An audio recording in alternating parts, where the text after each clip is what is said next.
On peut rarement comprendre l'ensemble d'une œuvre sans savoir qui l'a créée. Margot, qui est Chloé Zhao en tant que personne ?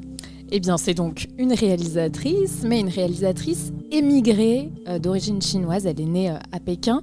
Elle y a passé 15 ans de sa vie avant de partir en Grande-Bretagne, puis aux États-Unis pour étudier d'abord les sciences politiques et puis ensuite faire du cinéma. Et en fait, on ne peut pas comprendre son œuvre, effectivement, si on ne sait pas ça.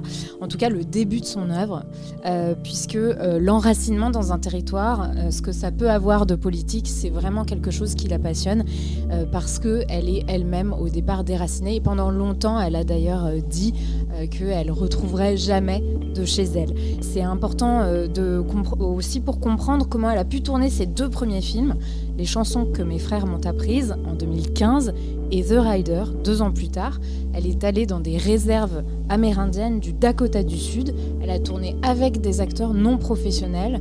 Elle a passé parfois des années, 4 ans pour les chansons que mes frères m'ont apprises, vraiment à gagner leur confiance. Et elle explique que c'est aussi tout simplement parce qu'elle n'a pas une tête d'américaine. C'est son physique, le fait qu'elle leur ressemble finalement plus que certains de leurs compatriotes américains, qui lui a permis de les approcher d'aussi près, de les convaincre souvent finalement de jouer leur propre rôle dans ses films.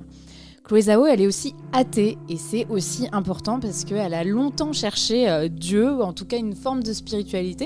Et elle explique qu'à la fin, ce qu'elle a trouvé, c'est la nature qui est vraiment, encore une fois, au centre de ses films, du premier jusqu'au dernier. Et oui, même dans son virage chez Marvel, avec Les Éternels en 2021. Et ça, on aura l'occasion d'en reparler beaucoup avec toi, Lisa, notamment.